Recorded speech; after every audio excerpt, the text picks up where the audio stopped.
guys, welcome to my YouTube channel Smita Study with Creativity.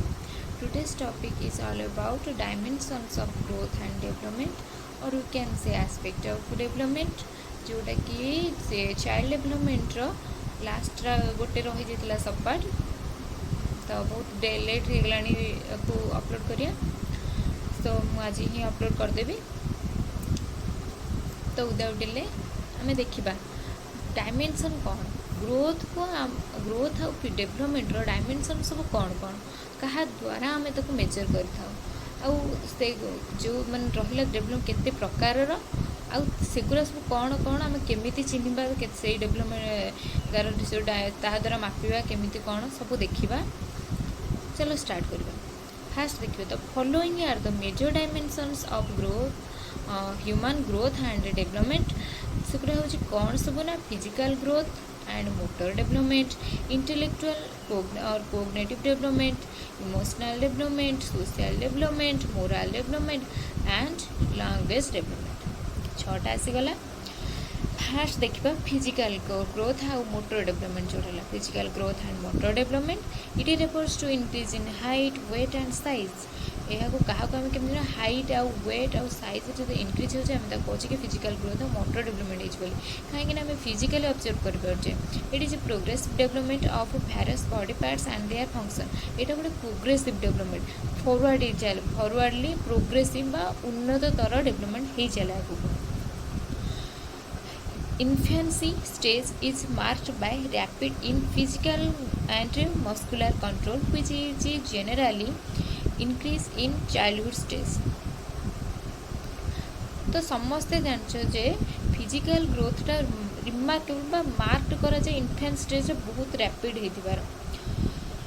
Then देखिया motor developments follows सेफालोकॉडल and तो ये कौन ना मोटर डेवलपमेंट जो है यहाँ सेफालोकॉडल और प्रोक्सिमिटी स्टाइल कौन ना जमती हेड टू टो आउ सेंटर टू पेरिफेरी आड़ जो डेवलपमेंटा से सब आसी जाए ये मोटर डेवलपमेंट। देन सेकेंड पढ़िया इंटेलेक्चुअल और कोग्निटिव डेवलपमेंट। इंटेलेक्चुअल मैंने कौन भावुच ये कौन थिंकिंग लेवल आसो ना। So without delay let's see abilities of remembering thinking imagining solving problems and growth in intelligence and language। Intellectual development हूँ एबिलिटी रिमेम्बर तुम केते मन रखिपार केते भाविकी तुम प्रॉब्लम को सॉल्व कर पारछ इमेजिनिंग सॉल्विंग हूँ सॉल्विंग प्रॉब्लम्स तुम इमेजिन कर पारछ केते प्रॉब्लम को सॉल्व कर पारछ आ तुम इंटेलेक्चुअल केते ग्रोथ होची लैंग्वेज रे केते ग्रोथ होची ए सब कोथरे आसी जाउची ना इंटेलेक्चुअल और कोग्निटिव डेवलपमेंट रे।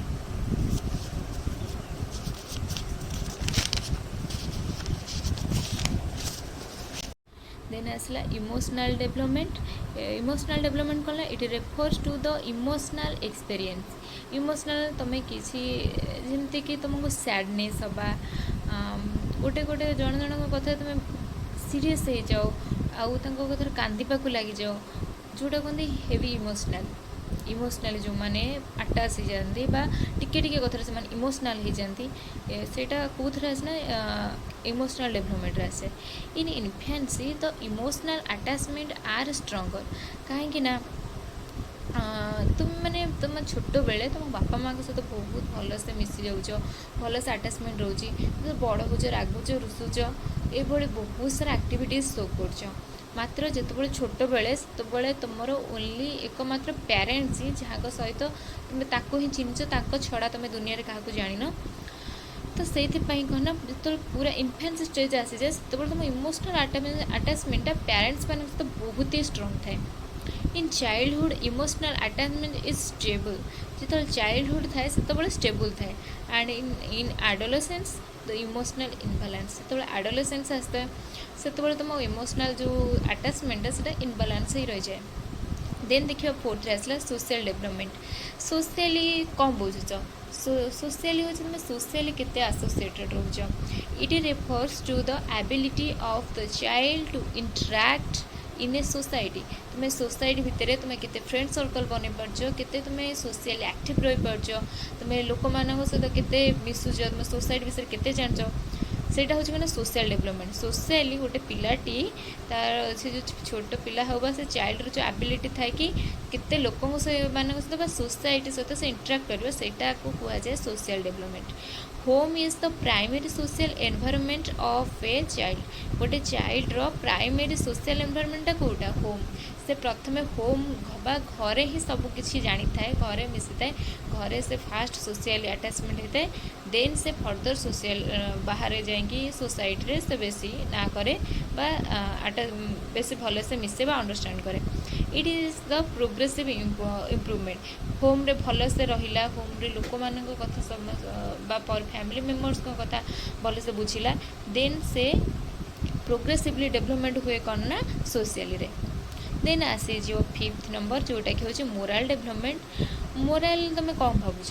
ଇଟ୍ refers to learning social and moral values. ମାନେ କରିବାଟା ଠିକ୍ ନା ଭୁଲ, ଏଇଠି ରହିବାଟା ଠିକ୍ ନା ଭୁଲ, ଅନ୍ୟମାନଙ୍କୁ ସାହାଯ୍ୟ କରିବାଟା ଠିକ୍ ନା ଭୁଲ, ମାନେ ଅନ୍ୟମାନଙ୍କୁ ଯେଉଁ ସାହାଯ୍ୟ କରୁଛ ବା ଭଲ ଗୁଣ ଯେଉଁଟା ସେଇଟା ହେଉଛି ମୋରାଲ୍ ଭ୍ୟାଲ୍ୟୁଜ୍ ଆସିଯାଏ। ତ it refers to learning social and moral values. Socially ଆଉ ଯେଉଁଟାକୁ ମୋରାଲି ବା ସୋସିଆଲି ଯେଉଁଟାକୁ ଭଲ ଗୁଣ ବୋଲି ଆକ୍ସେପ୍ଟ କରାଯାଏ, ଯେମିତିକି ଅନ୍ୟମାନଙ୍କୁ ସାହାଯ୍ୟ କରିବା, ମାନବ ସେବା ହିଁ ମାଧବ ସେବା। ତ କ'ଣ ଏଇଠି କ'ଣ ଏସବୁ ଭଲ ଗୁଣ ସବୁ ଯେଉଁ ଆସିଯାଉଛି ସେଇଟାକୁ ସୋସିଆଲି ଆମକୁ ଆମର ଭଲ ଗୁଣ ବା ମୋରାଲିଟି ବୋଲି ଆପ୍ରୁଭାଲ୍ ଅଛି। ତ ଏଇଠି କୁହାଯାଉଛି କି it refers to learning social and moral values. ଯେମିତି ଅନେଷ୍ଟ ହେଲା, କାଇଣ୍ଡନେସ୍ ହେଲା, ସର୍ଭିସ୍ ଫର୍ ସୋସାଇଟି ହେଲା। ଗୋଟେ ଛୋଟ ଛୁଆଟି ଯେତେ ସୋସିଆଲ୍ ଆଉ ମୋରାଲ୍ ଭ୍ୟାଲ୍ୟୁକୁ ଗ୍ରହଣ କରିବ, ସେଇଟା ତା'ର ମୋରାଲ୍ ଭ୍ୟାଲ୍ୟୁ ଡେଭଲପମେଣ୍ଟଟା ସେତେ ଅଧିକ ହେଲା ବୋଲି ଜଣାଯିବ। ଯେମିତିକି ଆସିଲା honesty, kindness, services for society. ତ ରହିଲା ଯେଉଁ ସତ୍ୟତା ବା ଦୟାଳୁ ଭାବ ରହିବା, ଲୋକମାନଙ୍କ ସେବା କରିବା, ଏସବୁ ମୋରାଲ୍ ଭ୍ୟାଲ୍ୟୁରେ ପଳାଇ ଆସେ। In childhood the moral training received at home and at school. ଗୋଟେ ଚାଇଲ୍ଡହୁଡ୍ ଲେଭେଲ୍ରେ ଗୋଟେ ଛୁଆଟି ତାର ମୋରାଲ୍ ଟ୍ରେନିଂ ଯେଉଁଟା ହେଇଥାଏ ସେଇଟା କାହା କତରୁ ଗ୍ରହଣ କରିଥାଏ ନା ଘରୁ ବା କେଉଁଠୁ ନା ସ୍କୁଲରୁ। ଦେନ୍ ଆସିଲା ଲାଙ୍ଗୁଏଜ୍ ଡେଭଲପମେଣ୍ଟ।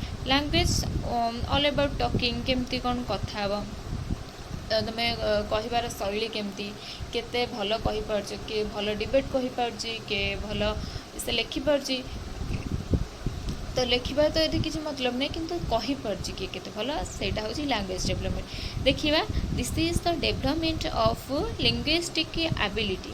ଲିଙ୍ଗୁଇଷ୍ଟିକ୍ ମାନେ ଯାହା ତୁମେ କହୁଛ ଯେଉଁ ହେଲା, linguistic abilities of an individual. ଗୋଟେ ପିଲାଟାର କେତେ ଦକ୍ଷତା ଅଛି, ସେ କେତେ ଭଲ କହିପାରୁଛି। It is the outcome of maturity and learning in child.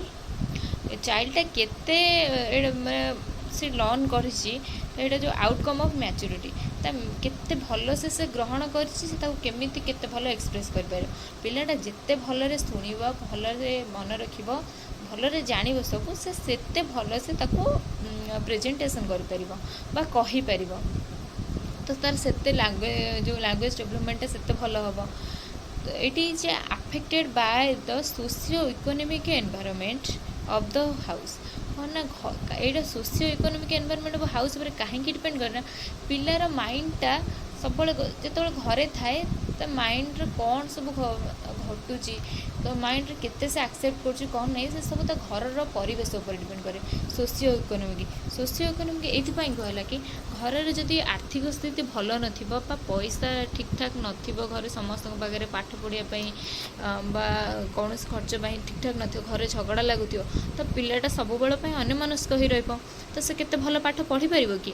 ପଢ଼ିପାରିବନି ନା। ତ ଏଠି କ'ଣ ହେବ ନା, ତା ସୋସିଓ ଏନଭାଇରନମେଣ୍ଟଟା ଖରାପ ହେବ, ଯାହାଦ୍ୱାରା କି ତା'ର ମେଣ୍ଟାଲରେ ଖରାପ ହେବ, ସେ ଥିଙ୍କିଂ ଭଲସେ କରିପାରିବନି, ତାପରେ କହିବା ଯେହେତୁ ଭଲସେ ଭାବିପାରିବନି, ଜଣେ ଭଲ କହିବି କି ପାରିବନି ସେ। ତ ଲାଙ୍ଗୁଏଜ୍ ଡେଭଲପମେଣ୍ଟଟା ଆଫେକ୍ଟେଡ଼୍ ହେଇଥାଏ ସୋସିଓ ଇକୋନୋମିକ୍ ଏନଭାଇରନମେଣ୍ଟ ଦ୍ୱାରା। ତ ତେଣୁକରି ଏଇଟା ସବୁ ହୋମ୍ରେ ଯେତେବେଳେ ସୋସିଓ ଇକୋନୋମିକ୍ ଏନଭାଇରନମେଣ୍ଟଟା ଭଲ ହୁଏ, ତ ପିଲା ଭଲ ମୋରାଲ୍ ଡେଭଲପମେଣ୍ଟ ମଧ୍ୟ ହୁଏ, ତା ଲାଙ୍ଗୁଏଜ୍ ଡେଭଲପମେଣ୍ଟ ହୁଏ, ଅଲ୍ ଓଭର୍ ଡେଭଲପମେଣ୍ଟଟା ଭଲ ହୋଇଥାଏ।